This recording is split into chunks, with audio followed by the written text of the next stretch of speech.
Hi, I'm Zibby Owens, and you're listening to the award-winning podcast, Moms Don't Have Time to Read Books. If you like this podcast, you will love my new anthology called Moms Don't Have Time to Have Kids. Check it out, and you'll hear from 49 authors about all sorts of things moms don't have time to do. All the authors have been on this podcast. Also, check out my TikTok @with Zibby and Tracy, my other podcast, Sex Talk with Zibby and Tracy. Check out Moms Don't Have Time to Write on Medium. And of course, my new publishing company called Zibby Books. And now back to our daily author interview site and a quick hello from some of my kids. Hi. Hi. Hello. Enjoy the show.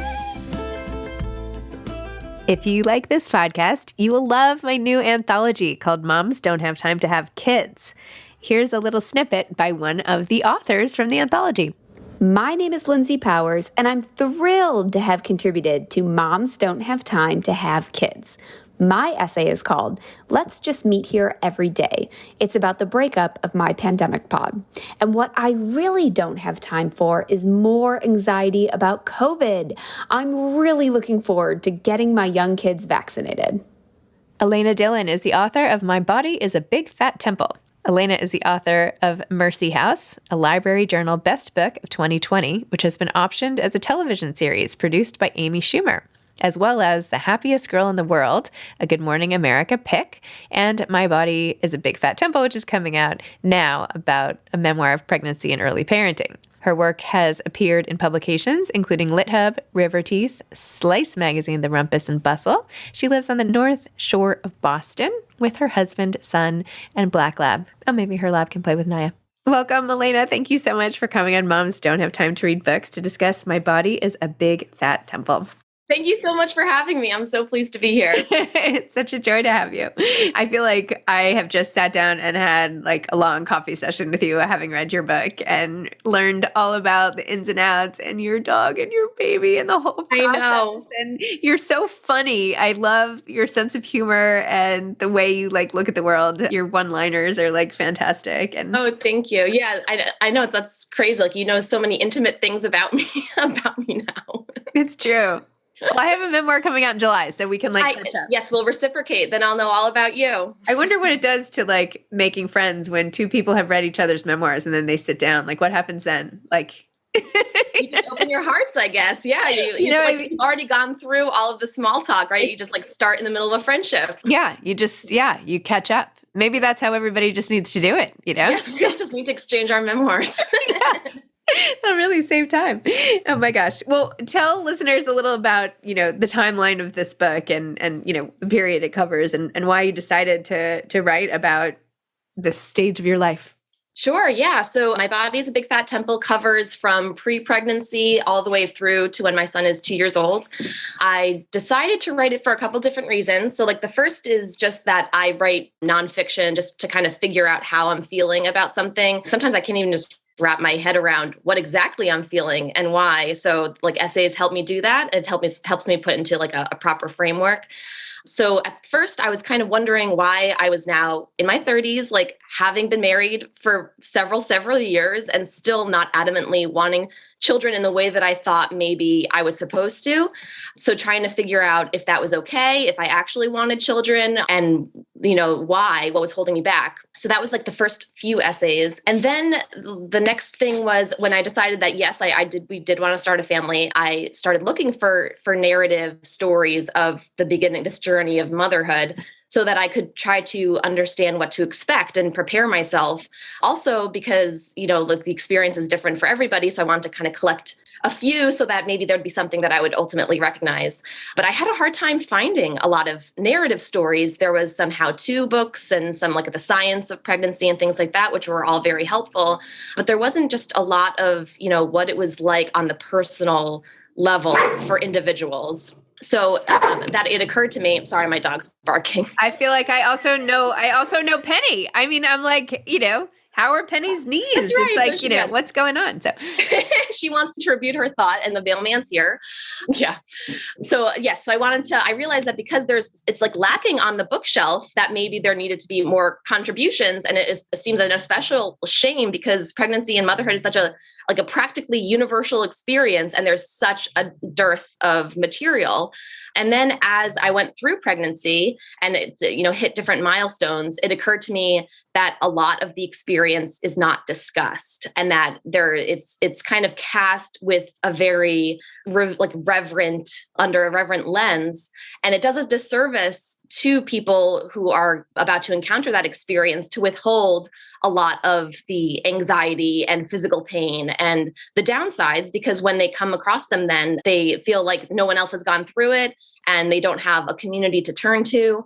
So that was like kind of the last point of this book, was to expose all of the nitty gritty, to kind of, start the discussion so that I could be somebody for a reader, so that they don't feel so alone when they come across the same experiences. Amazing. Well, you started talking about, as you mentioned, your ambivalence. And I really liked this one passage. Hold on. I have like 20 different places dog-eared here. Okay. You have this whole section here. Wanting a baby is supposed to be my biological imperative, but I'm beginning to think my maternal clock ran out of batteries, or that the second hand snapped under the weight of hard cider and literary ambitions. Or maybe I'm like one of those rat moms from the famous study who just wasn't born with a nurturing gene, and Phil will be the parent responsible for licking our pups. I'm afraid to have children. And then you keep going on. And then you also say, I fear trading in my current identity for mother. And then you talk about how women are already at a disadvantage in the community and everything. But then you say mothers, the epitome of femaleness, are especially broken off from society. We expect them to raise their young and talk amongst themselves in kid-appropriate restaurants. We expect mothers to play their part, which means sacrificing everything else they are. They have to justify any time they are away from their family, even when they are working. No one sees a father and asks, hey, Steve, where are the kids? Because Steve is allowed to be more than one thing. He can have his job, his softball league, and his razor hot shave, because he isn't just a dad. He's also an employee and an athlete. I hope it's okay. I'm reading all this. An employee and an athlete and a human who grows a beard, and good for Steve. But it isn't equitable, because women are defined in total by their relation to their family. When we see Mr. Steve so-and-so, and we can call her Mrs. Steve so-and-so, sipping beer with friends, we think, who granted this woman furlough? I'm almost done here. Her pursuit of happiness is an indulgence, because any energy spent on her own interests is a direct deduction from energy she might have used to benefit her family. Therefore, she should always be in service, because she is mother. I mean, that's awesome. That's like, Thank you. It's just the reason why I read the whole thing is because it's one of the most clear descriptions of sort of this disparity of moms and dads, and also the expectations placed on us, and sort of the underpinning for why we have mom guilt. And it is this very page of this very book that like does the trick. Thank you. Yes. Yeah, that's exactly. Yeah. It's that moms are expected to be at the service of their family. And so that anytime they're pursuing pleasure, they need to justify it somehow. And it's never enough that it's just, to nourish themselves. Whereas with husbands, it's like, oh my gosh, he needs some time off. Like this actually just happened to one of my friends whose husband went away for the weekend after she had gone away for the weekend a few weekends before. And when she had gone away for the weekend, everyone was like, oh my gosh, who's going to help, the husband, who's going to help him with the kids. And then when he went away, nobody offered, because, she doesn't need help. She's the mother. And it's just, it's this crazy disparity. And we certainly saw it, during the pandemic, when mothers were the ones that had to straddle all realms, help the kids at home, counsel them. And they were the ones then that suffered professionally. I mean, I always think there's some evolutionary bias to things like this, that like deep, deep, deep down, like people know that, and this, I don't mean this to come off as gender-ish or whatever else, but my only explanation is that because mothers are physically the people who, without us, there would be no species, there would be no people at all. Like not that men are so disposable, but I don't know. I just feel like there must be some evolutionary pressure that we all don't articulate, which leads to this. I think you're right. I think women are trained biologically to tolerate suffering, from like the monthly period that starts in their adolescence, and just enduring that discomfort once a month and that inconvenience once a month, every month of their life, that it just bleeds into other areas of their life, that like they have to then they are, you know, equipped to endure suffering. So that struck me during pregnancy too, is like all of this stuff that we have to suffer. And like sometimes there isn't even justification for it. Like these, you know, these studies that have been just kind of to like done so casually and not carefully. And they just decide, okay, like they can't have coffee, they can't drink, and just like this blanket decision that isn't even necessarily true or the whole truth or like the most accurate truth. It's just easy to tell women, okay, you can't do this, rather than like really hunt down what exactly they should be, you know, withholding and denying themselves, because we're just used to telling women that they should deny themselves pleasure. Well, meanwhile, you decide to be a mom. Yes. So all of this aside, you go forward, and then you have a very entertaining, although I'm sorry for like your experience when you were pregnant. And I just wanted to read one more thing. Sure. You said, I can't write. Characters need my help getting out of trouble, but the light of the computer is gross. Thinking is gross. This is what makes pregnancy nausea different from other sickness I've experienced. Even abstractions are repulsive.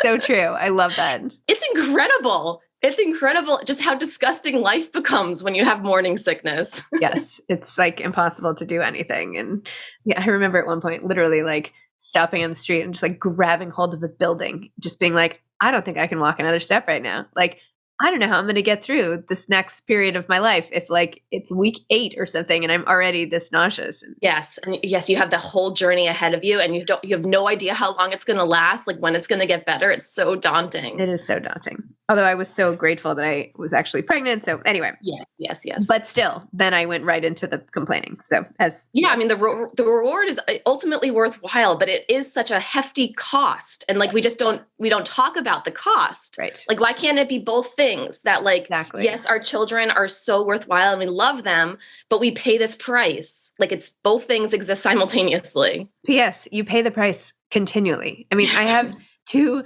14-year-olds and an 8-year-old and a 6-year-old. And, you know, it doesn't end. Like there's always stuff. And It doesn't mean I love my kids more than life itself. And I will do anything for them. Of course, I don't even need to say that. But, you know, it's hard. Yes. And it's this complexity, this like, and of contradictions. It's like, get out of the house. I miss you. Come back. Yes. It's like all this thing that you're wrestling. Yeah. And then in the book, you also like admit to some of these secret things. Like you say, people always say, I don't care about the sex. I just want the baby to be healthy. And that is true for me too. Healthy. Yeah, of course. And for it to be a girl. Yeah. Yes. I wanted to raise a strong feminist, and I'm still doing that, you know. Just I wanted to redo my mistakes, you know, like make the girl that I could have been but wasn't because I was too insecure or self-conscious, or, you know, and then but you can't decide who your kid is going to be. Like all these identities just reveal themselves to you over and over again through their life, and that's part of the delight, is seeing who they become apart from you. Yes. I wanted a girl. I think that's one of the most important things I've ever learned about being a parent, that I feel like if someone had told me, I wouldn't have necessarily believed them until I had 4 very different kids of my own. Right? Like, yeah, every kid, you know, I just thought I had all this power, and I could, like, with what I did as a parent, that I was so responsible for who they became. But really, you're just not. Like, yeah, you can only affect, I feel like, I don't know, you can damage them, but can you really, like, I don't know. I just feel like it's so on the margins of who they are, what parents. But maybe I'm wrong. I don't know. No, you're right. And that's what I was learning too. I thought that I would have much more influence, but like you're just there to love them. Yeah. That's all you can do, is love them and try to impart some values. But like, yeah, it's like part of the wonder is seeing what their passions are and their hobbies, and how surprising they are, because they can come completely outside from your home. They're just like of them. Yeah. My daughter the other day, I don't know, maybe I shouldn't even say this, but she literally was like, I feel like sewing. She's 8. And she's like, could I just like cut up? Could we go to some store and find fabric? And I was like, no, where do you even find fabric? So first I was like Googling like where to find fabric in New York City. But anyway, finally I was like, just take a scarf, take any of my scarves. I never even wear my scarves. Just like take anything from this particular door or whatever. And she's like, how about this blanket? And I was like, okay. Like, I don't even know where that blanket came from. Go ahead. Anyway, next thing I know, she comes back downstairs an hour later and has made the most adorable skirt. A-line skirt, fits her perfectly. Sewed the whole thing herself. And I was like, oh my God, Wow. where is this coming from? It was like one of the coolest moments I've had as a parent. Yeah, it was so cool. That is so cool. And like she was taking pieces of you and creating something for herself. It was like the perfect metaphor of motherhood. Yeah, exactly. Anyway, all to say, you never know what your kids are going to be up to, and the skills they have, and that I could never do that in a million years. Like I just couldn't. But of course I couldn't, because I'm not her. And I don't know. Anyway, this is such a and it is your joy to witness her. And it is my joy to witness. And all I can do is give her the fabric. Let's just keep this metaphor going. All I can provide is the fabric and the thread, and let her turn it into a beautiful creation. There we go. Anyway, so tell me about writing this as you went through it, because it felt to me like you literally would like get to the end of the day and then just like write about it. Is that what happened? Yes, that's what I did, because it was important. It seemed to me that talked to other mothers, like the pain and the discomfort got filed down and was replaced by just like the joy, and it just kind of got buffed. And I wanted to preserve all of the stuff that was like the most accurate, in case there were pregnant women who were reading it as they were pregnant and just wanted it to be charged with like the life as it was. So every stage I wrote as in the present tense as I was living it, and of course went back and revised it a little bit and cleaned it up. But yeah, everything was alive in the moment, which was an interesting process, because then like when I had the whole thing, I could see how my voice was changed by the experience, so it was like this evolving narrator from the beginning to the end. So it was like the writing process, like the narrator was alive and changing. So it was like literally a living document from beginning to end. And so like that seems to be like a very satisfying experience for me as the writer. And then I hope for the reader too, to kind of see how motherhood changes a person. And tell me about the publishing journey of this book relative to your other books, like Happiest Girl in the World, which I know we already spoke about. Tell me about like, how did this one come about?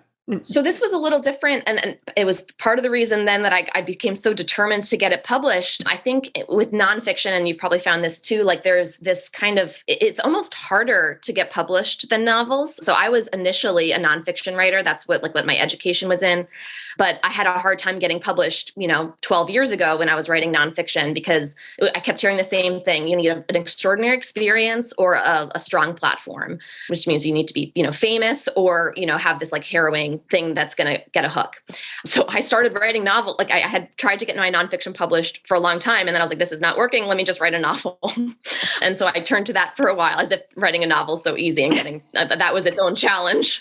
So then 10 years later, I have a few novels, but it wasn't that easy. But anyway, I went back to this because this was like the first nonfiction project that that demanded my interest again. But I kind of heard the same thing again, which was like, your experience was a little too ordinary. Like nothing, I had postpartum depression, but it wasn't like, drive off a bridge postpartum depression. Like it's a spectrum.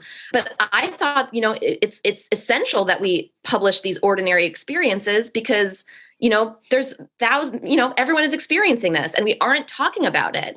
So I ended up reaching out to a couple small publishers, and Woodhull Press was so thrilled with the project and has been so excited. And so I just have been going through them, and Amy Schumer endorsed it because she's like been so supportive. I saw that. Yeah. She's optioned Mercy House, which was my debut novel. And, she had been an advocate for difficult pregnancies and women's issues. And there's, a lot of my book talks about like maternal health and the same kind of cultural issues that she's interested in. So I figured I'd reach out, and she's been so super supportive of my work. And she came back very quickly with an endorsement. So yeah, that's been extremely validating, and I'm really excited to get this out there. It's really awesome. And so what's next?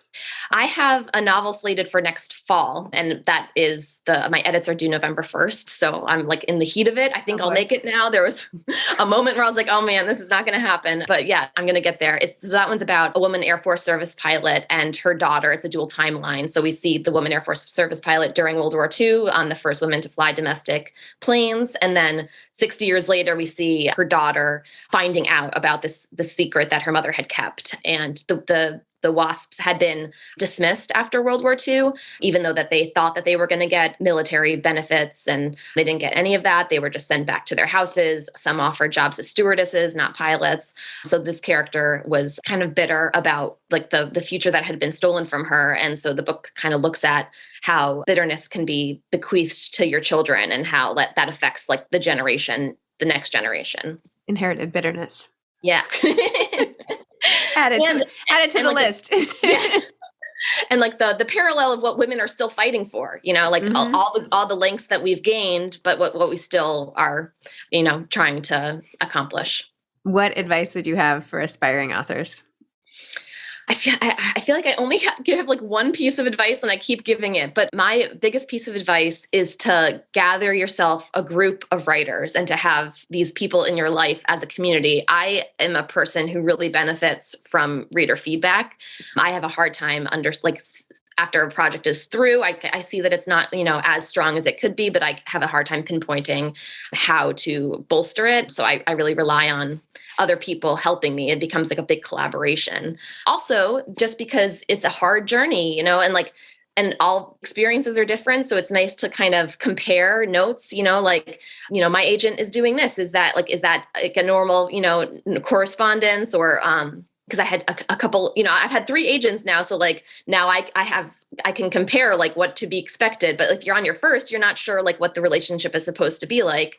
So it's nice to have this community so you can have those kind of discussions, like what's your publicist like what's your editor like, what should we be expecting, and just have like that transparency in that community. So there's a bunch of different ways to gather those people. I have from my MFA, like that's where that came from, but there's so many resources, online communities, and ways to meet people. Amazing. Awesome. Well, thank you for this. Thank you for like taking me back through, I feel like I kind of blacked out all of my pregnancies. Like I can't, they're like hidden in some recesses of my brain, but reading this was like, all of it came flooding back. So for better or worse. Yeah. I don't know. Like there's a reason your body might erase those things. Yeah, exactly. Oh my gosh. All right. Well, anyway, thank you so much. Thank you for coming on. Thanks for discussing this book, and thanks for sharing your experience to help other people. It's awesome. Yes. Thank you so much for having me. It's such an honor. My pleasure. All right. Have a great day. You too. Okay. Bye-bye. Thanks for listening to this episode of Moms Don't Have Time to Read Books. Don't forget to follow me on Instagram at Zibby Owens and at Moms Don't Have Time to Read Books. Also sign up for my newsletter at zibbyowens.com and sign up for my virtual book club and meet lots of authors on Zoom every other week. Thanks so much to Steve and Ryan at Texture Sound for the sound editing. And thank you to Morning Moon Productions for providing this fantastic intro and outro music.